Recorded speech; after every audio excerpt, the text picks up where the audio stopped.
Hello everyone, welcome to your own channel Career Ladder. Today we are going to start the first chapter which named A Letter to God from class 10th English course book First Flight. This poem is written by G.L. Fuentes. G.L. Fuentes is a Mexican writer. तो ये story है एक farmer के बारे में जिसका नाम है लेंचो। तो लेंचो की जो क्रॉप्स हैं वो डिस्ट्रॉयड हो चुकी हैं हेल स्टॉर्म्स में। ठीक है। तो अब क्या होता है, अब लेंचो के पास खाने के लिए कुछ नहीं है, तो वह बहुत परेशान है। तो वो क्या करता है, गॉड को एक लेटर लिखता है अपनी परेशानी के बारे में और उनसे गॉड से कुछ पैसे मांगता है। तो क्या गॉड उसको पैसे देते हैं? तो चलिए स्टार्ट करते हैं। तो चैप्टर को स्टार्ट करने से पहले चैप्टर का ओवरलीफ दिया हुआ है बिफोर यू रीड, पहले इसको देख लेते हैं। तो देखते हैं क्या लिखा हुआ है। दे से फेथ कैन मूव माउंटेन्स। दे से फेथ का मतलब है, लोग कहते हैं, फेथ का मतलब ट्रस्ट या विश्वास, कैन मूव माउंटेन्स। तो फेथ का मतलब है ट्रस्ट, कि विश्वास जो होता है ना वो पहाड़ों को भी हिला सकता है। विश्वास, जैसे कि गॉड के ऊपर जो विश्वास है तो वो पहाड़ों को भी हिला सकता है। But what should we put our faith in? लेकिन हमें किसके ऊपर विश्वास करना चाहिए? This is the question this story delicately poses. तो यही वो क्वेश्चन है जो इस स्टोरी में बहुत अच्छी तरीके से पूछा गया है, बताया गया है। तो चलिए स्टार्ट करते हैं। Lencho is a farmer who writes a letter to God when his crops are ruined, asking for 100 pesos। तो इस स्टोरी का जो मेन कैरेक्टर है वो है लेंचो। लेंचो एक फार्मर है who writes a letter to God, जो गॉड को एक लेटर लिखता है, when his crops are ruined, asking for 100 pesos। तो जब उसकी फसल जो है डिस्ट्रॉयड हो जाती है, बर्बाद हो जाती है, तो वो गॉड से 100 pesos मांगता है। 100 pesos, पैसो जो है करेंसी है मैक्सिको की। ठीक है। तो एक 100 pesos गॉड से मांगता है। Does Lencho's letter reach God? क्या लेंचो का लेटर गॉड तक पहुंचता है? Does God send him the money? क्या जो भगवान है उसे पैसे भेज पाते हैं? Think what your answer to these questions would be, and guess how the story continues before you begin to read it. अब आप सोचिए what your answers to these questions would be. आपके आंसर क्या होंगे इस क्वेश्चन के लिए? And gas, और आप ये गैस कीजिए हाउ द स्टोरी कंटिन्यूज, किस तरह से स्टोरी आगे चलेगी। Before you begin to read it, इससे पहले कि आप इस स्टोरी को पढ़ें, आप खुद सोचिए कि ये जो क्वेश्चन पूछे गए हैं, क्या लेंचो का लेटर जो है गॉड तक पहुंचा? क्या गॉड ने उसको पैसे भेजे? क्या आंसर हो सकते हैं आपके हिसाब से? The house, the only one in the entire valley, sat on the crest of a low hill. Crest, crest का मतलब होता है top of a hill. The house यानी लेंचो का घर, only one in the entire valley, पूरी valley में अकेला घर था। Set on the crest of a low hill, एक छोटी सी पहाड़ी के टॉप पर उसका घर था। From this height one could see the river and field of the ripe corn dotted with the flowers that always promised a good harvest. From this height, इतनी ऊंचाई से one could see the river, कोई भी यानी किसी को भी river दिखाई देती थी। फील्ड ऑफ राइप कॉर्न, पके हुए कॉर्न का फील्ड दिखाई देता था।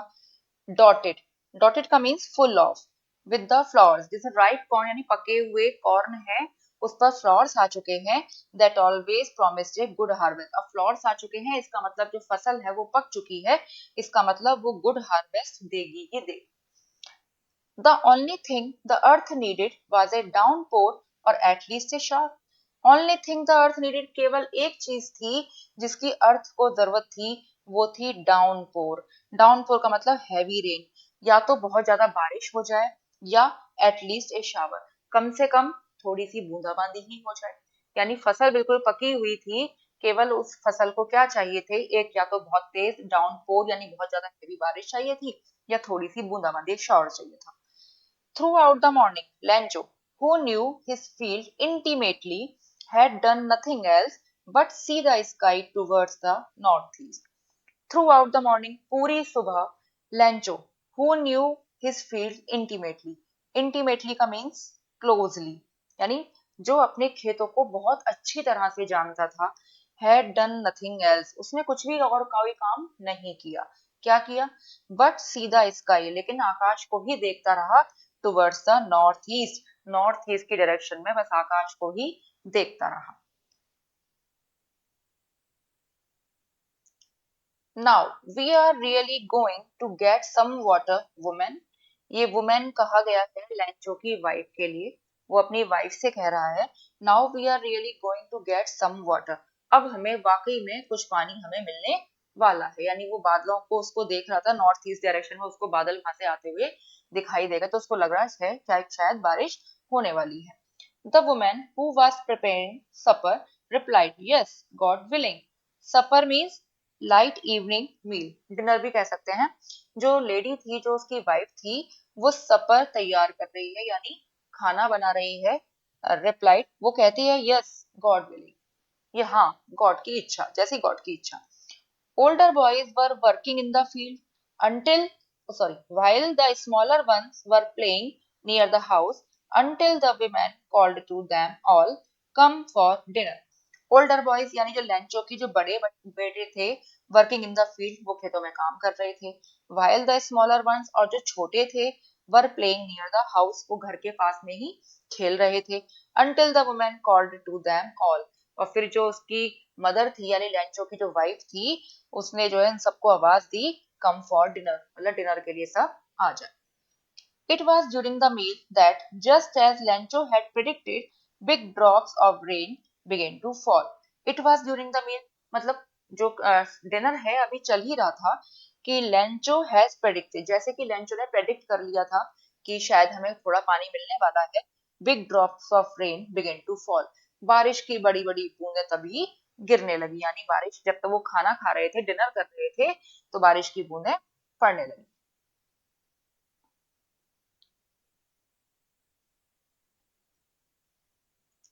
In the northeast, huge mountains of clouds could be seen approaching. Approaching means coming near, यानी पास आते हुए।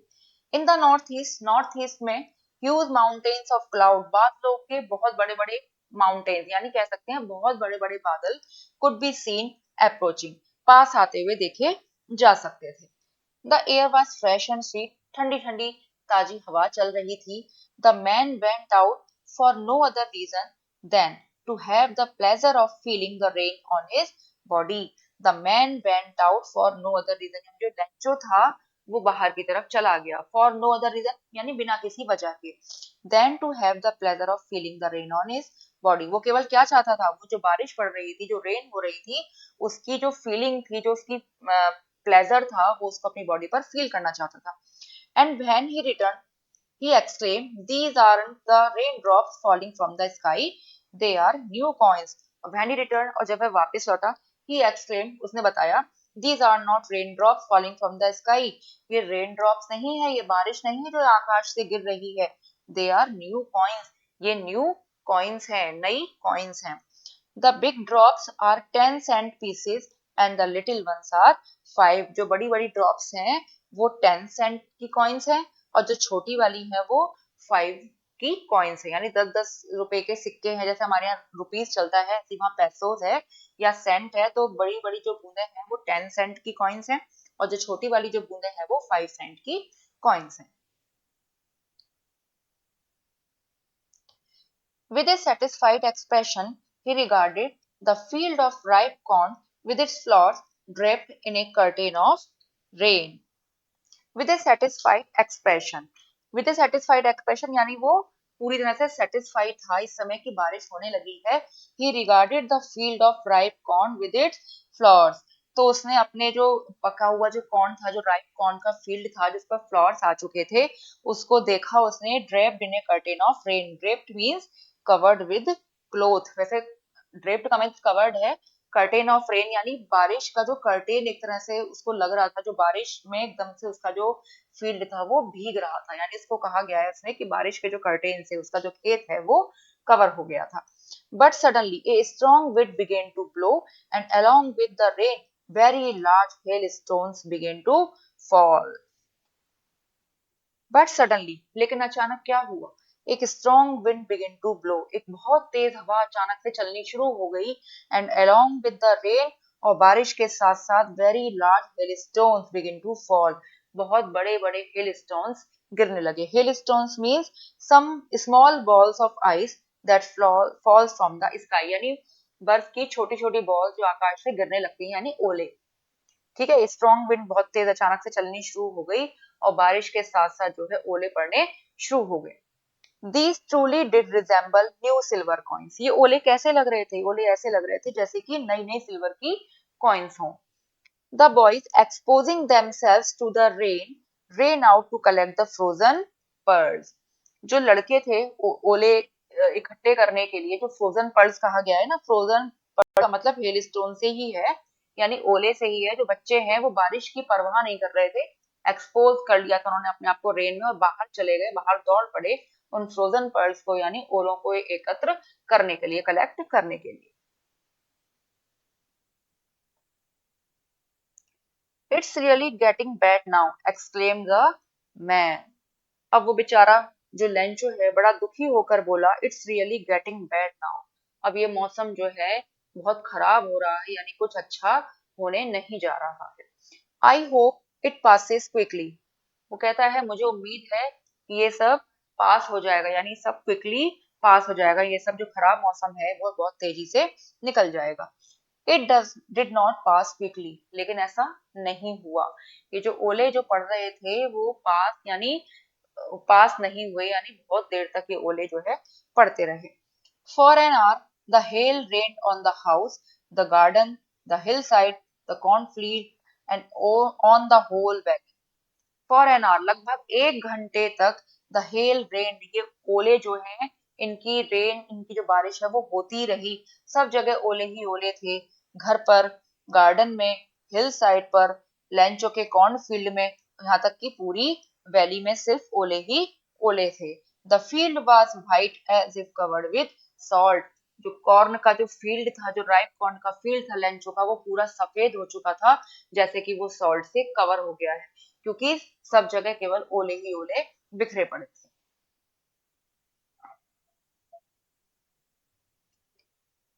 Not a leaf remained on the trees, एक भी पत्ती पेड़ों पर नहीं बची, यानी सारी जो फसल थी वो सब बर्बाद हो गई। ठीक है, जो ट्रीज पर जो पत्ती थी सब खत्म हो गई, कोई भी पत्ती पेड़ों पर नहीं बची।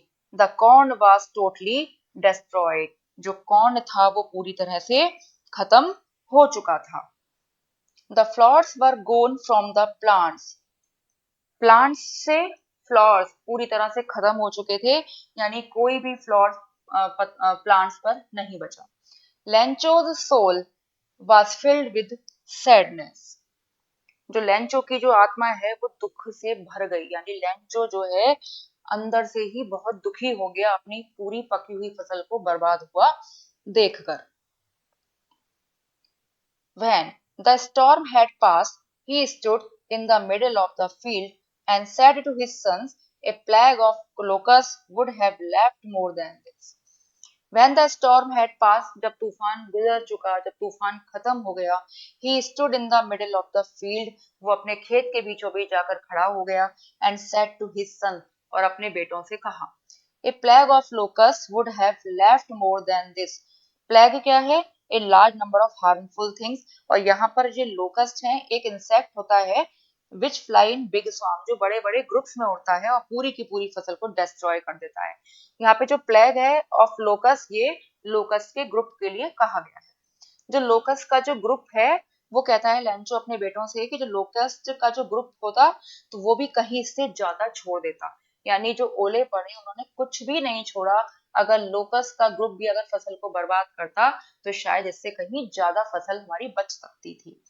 The hell has left nothing, hello यानी ओलों ने कुछ भी नहीं छोड़ा, जो हेल स्टॉर्म आया था, जो ओले पड़े थे उन्होंने कुछ भी नहीं छोड़ा।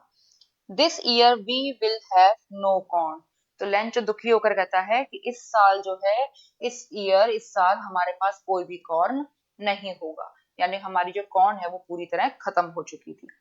That night was a sorrowful one, ये रात जो थी वो बहुत दुख से भरी हुई थी, सॉरोफुल थी लेंचो और लेंचो की फैमिली के लिए। All our work for nothing, Lencho कहता है हमारा सारा काम फॉर नथिंग, हमारा सारा काम खराब हो गया, हमारा सारा काम खत्म हो गया, कुछ भी नहीं बचा। There is no one who can help us, कोई नहीं है जो हमारी मदद कर सके। लेंचो ये सब अब बातें अपनी अपने जो बेटे हैं उनसे कह रहा है कि कोई भी ऐसा नहीं है यहाँ पे जो हमारी सहायता कर सके। We will all go hungry this year, हम सब इस साल भूखे ही मर जाएंगे।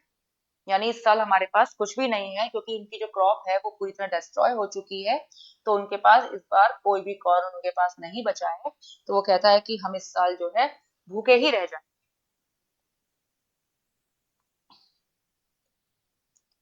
But in the hearts of all who lived in that solitary house in the middle of the valley, there was a single hope, help from God.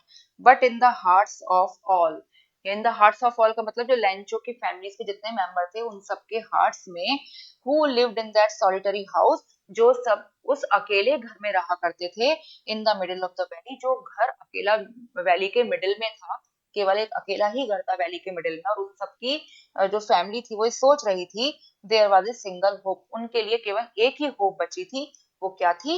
Help from God, यानी ईश्वर की help ही बस उनका सहारा बन सकती थी। तो वो कहता है Lencho, don't be so upset even though this seems like a total loss. Lencho कहता है अपनी फैमिली से, डोंट बी सो अपसेट, इतने परेशान मत हो, इतने अपसेट मत हो, even though this seems like a total loss, हालांकि ऐसा दिखाई देता है कि पूरा नुकसान हो चुका है, ठीक है, सब कुछ खत्म हो चुका है। Remember no one dies of hunger, लेकिन ये याद रखो कोई भी भूख से नहीं मरता, ठीक है। तो वो समझा रहा है अपनी फैमिली को, कंसोल कर रहा है अपनी फैमिली को कि पूरी फसल बर्बाद हो चुकी है लेकिन परेशान होने की जरूरत नहीं है। ऐसा लग रहा है कि पूरा टोटल लॉस हो चुका है, सब कुछ खत्म हो चुका है, लेकिन हमें ये याद रखना चाहिए कि no one dies of hunger, कि कोई भी भूख से नहीं मरता। That's what they say, no one dies of hunger, that's what they say, यही तो सभी लोग कहते हैं, या दैट्स व्हाट दे, यही तो कहा जाता है, no one dies of hunger, कि कोई भी भूख से नहीं मरता। तो ये इस चैप्टर का हाफ पार्ट हमने इस वीडियो में कवर किया। इसका जो सेकंड पार्ट है वो नेक्स्ट वीडियो में कवर करेंगे। तो आपको ये स्टोरी कैसी लगी हमें कमेंट करके जरूर बताइएगा, and don't forget to like share and subscribe this channel. तो मिलते हैं नेक्स्ट वीडियो में, तब तक के लिए बाय बाय।